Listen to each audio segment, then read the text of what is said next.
Build a warm family. With these words, my wife left this world. After losing my beloved, I became like a shell of a person.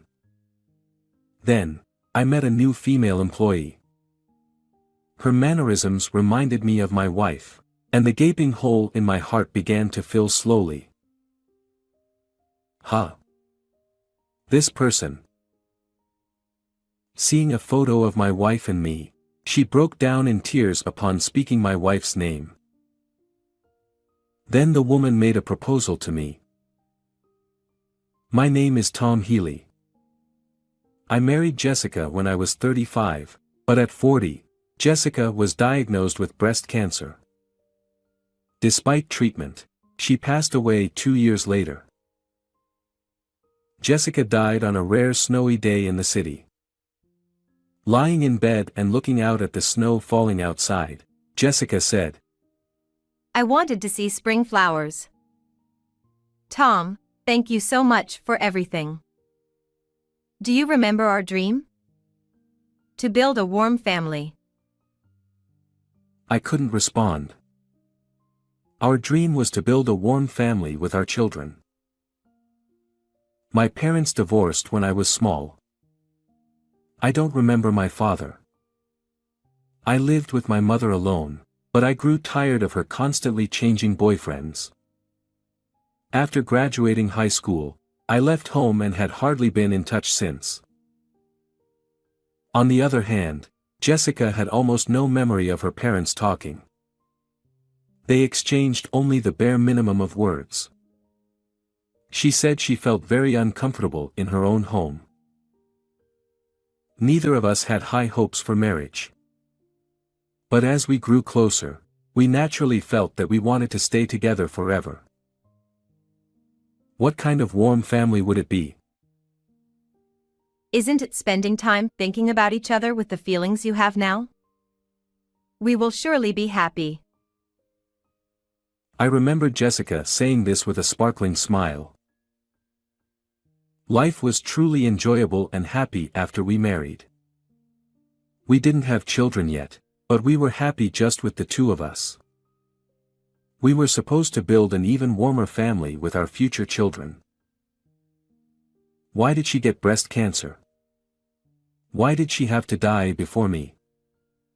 I wanted to build a warm family with Jessica. Did she understand what I was thinking? Jessica looked at me with a sad expression. Jessica, I will always cherish you. I chose my words carefully, trying to convey my feelings so as not to worry her. Jessica smiled gently and nodded. I will watch over you from above as you live happily.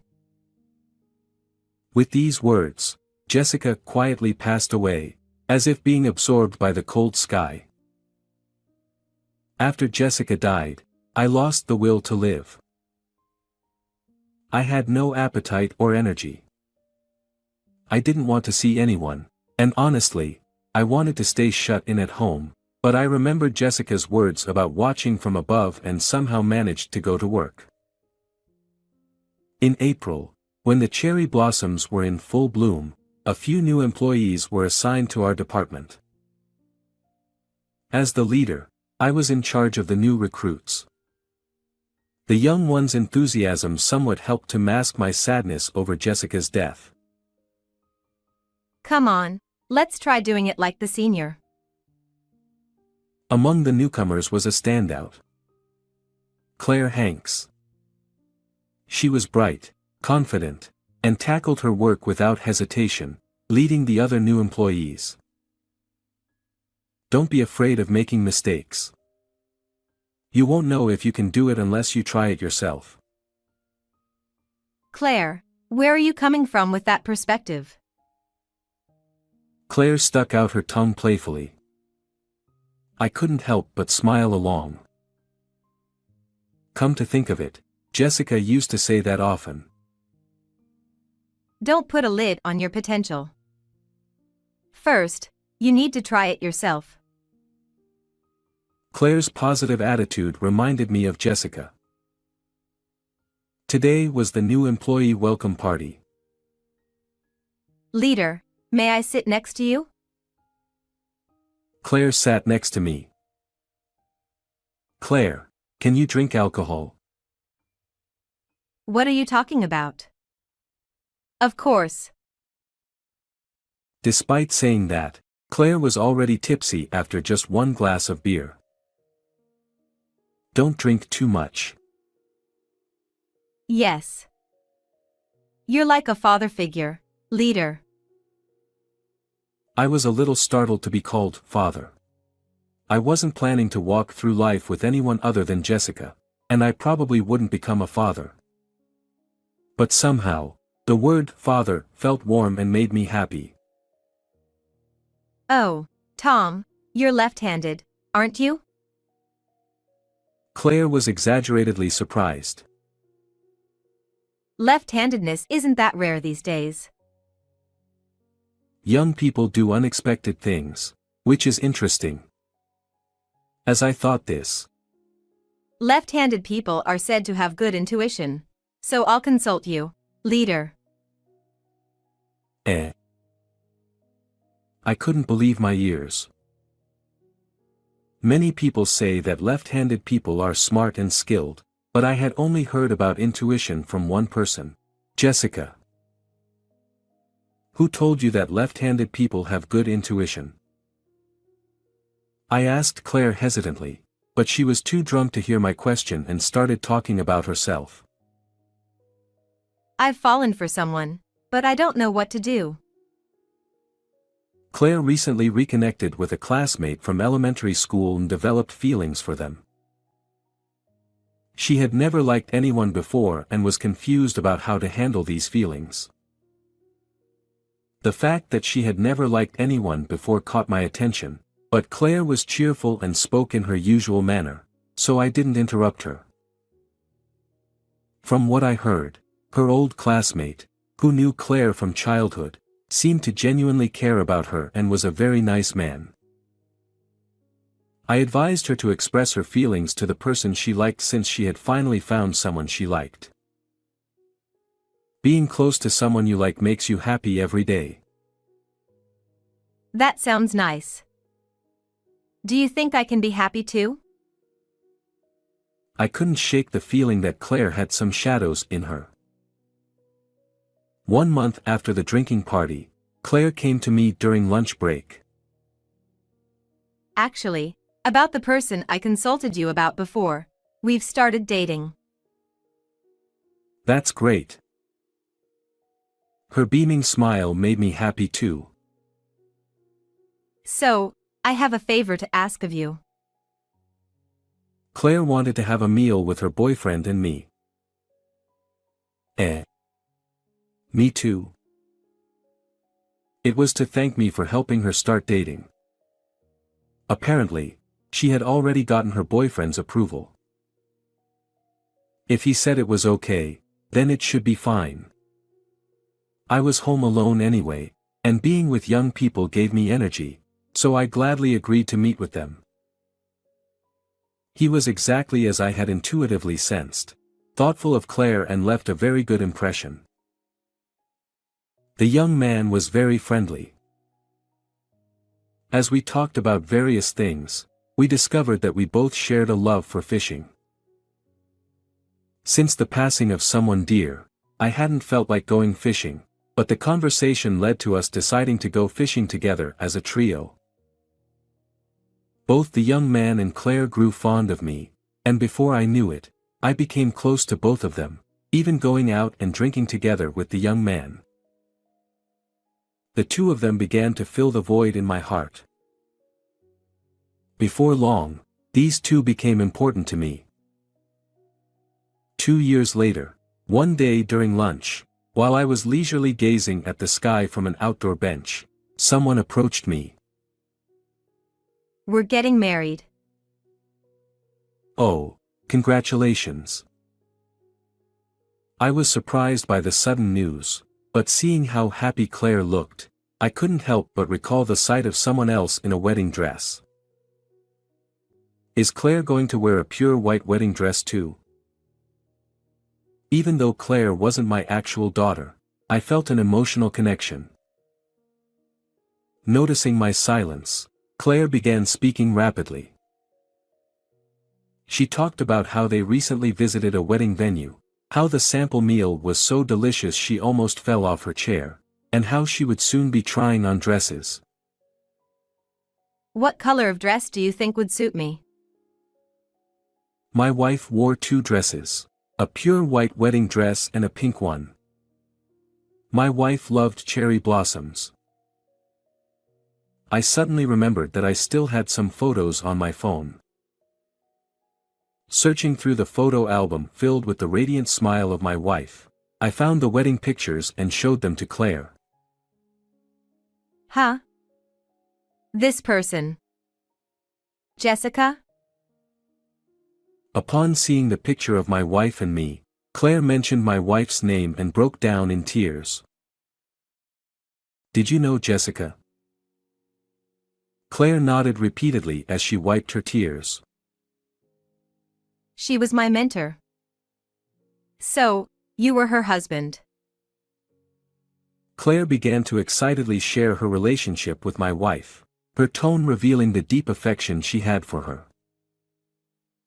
Claire's father had been mostly absent from her life since she was young, and her frail mother had passed away when Claire was in the 3rd grade. Her father, indifferent to his daughter, left Claire to live with her paternal grandmother.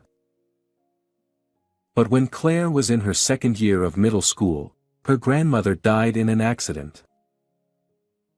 Claire said she deeply resented her father, who didn't even attend the funeral.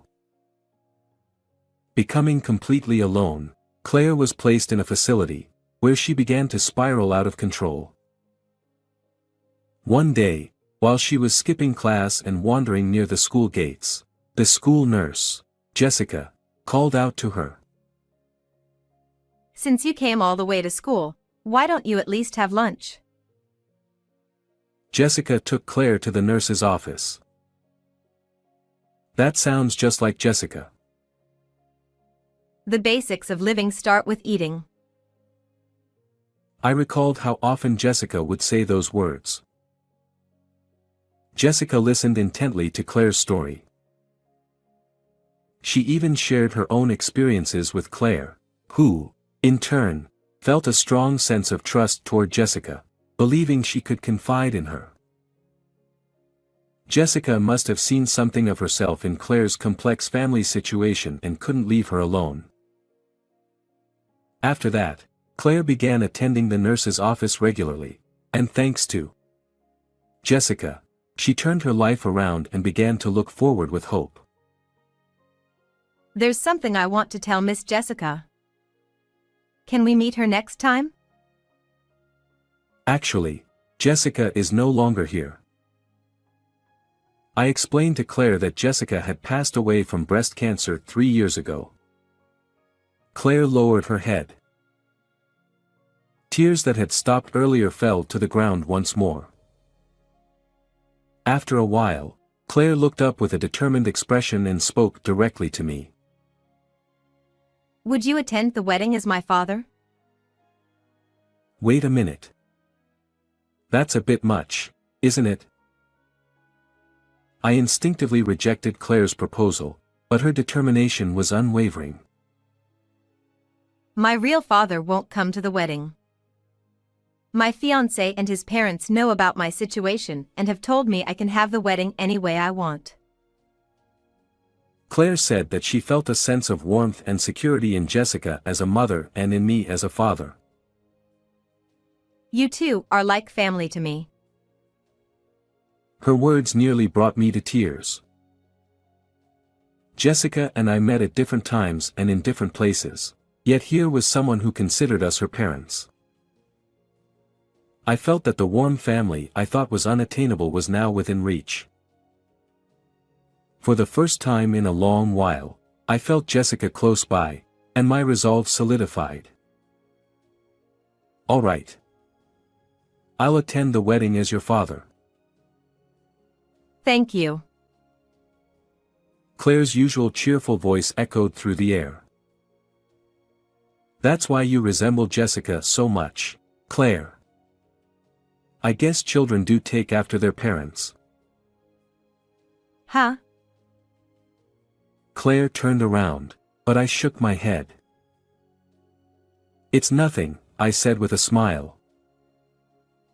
On the day of the wedding, I found myself dressed in a morning coat I never thought I would wear, and my nerves quickly heightened. His parents seemed to have heard about me from the couple and accepted me without hesitation. Please take care of her for a long time. Hearing those words from his parents, I felt genuinely relieved that Claire had married such a wonderful person. Dad. Claire's words made me turn around. Wearing a pure white wedding dress, she looked at me with a shy smile. You look absolutely stunning. Tears welled up in my eyes. Dad, I'm counting on you today. Claire's radiant smile overlapped with Jessica's. During the ceremony, watching Claire so full of happiness, I felt as if I were in a dream. The newlyweds were too busy to enjoy the delicious-looking food. Claire will probably lament later about how she couldn't eat. I thought as I watched them with a smile. Then, after the outfit change, they reappeared. The doors opened to the sound of sparkling music. Oh. I quickly opened my phone. That's the same dress Jessica wore. Claire was wearing a pink dress adorned with scattered cherry blossom petals. The dress was accented with green lace ribbons in places, and both Jessica and I had fallen in love with it at first sight. There was no doubt. Tears streamed down my face, blurring my view of Claire in her beautiful dress. Claire looked at me and smiled warmly. As the ceremony neared its end, the host spoke. Next, the bride would like to express her gratitude to everyone. The room dimmed. Thank you so much for gathering here today to celebrate with us. In her usual bright and clear voice, Claire began to speak, looking directly at each person in the room.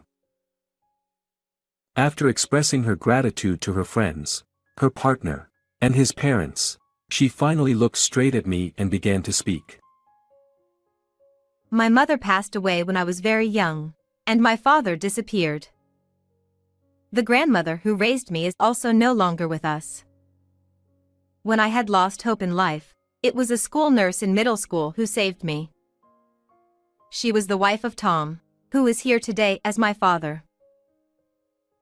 Claire spoke slowly, sharing how much Jessica had helped her, how she felt a mother's love from Jessica, and how she had lived her life wanting to be like her.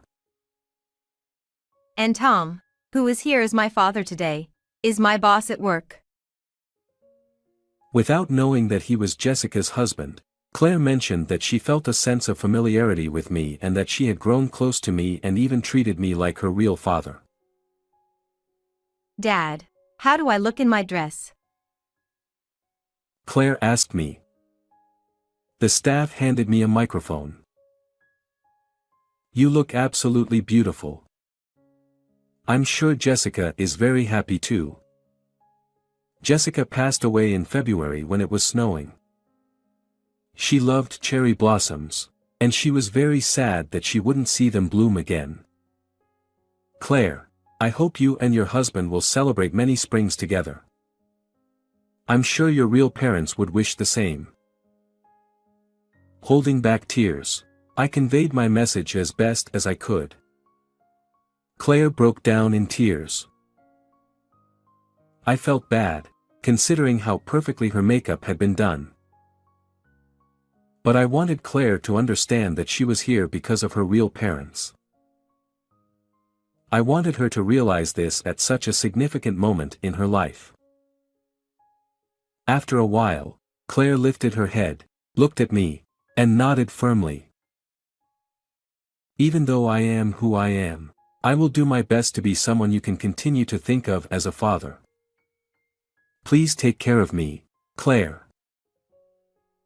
In response to my words, Claire smiled and waved both her hands. And so, the wedding, filled with happiness, came to a close. A year later, Claire gave birth to a baby girl. Claire sends me photos of the baby every day. This is how life continues. It's a blessing. Meeting Claire, who sees me and Jessica as her parents, allowed me to fulfill the promise I made to Jessica. This is what a warm family is. Blood ties don't matter. It's the love, the desire to cherish each other, and the wish to walk together that envelopes everyone and creates a warm family. Of course, Jessica is part of that too. Feeling Jessica watching over us from above, I cherish this happiness as I continue to live. I looked up at the sky and made that vow. How did you enjoy this story? Don't forget to subscribe to the channel. See you in the next video.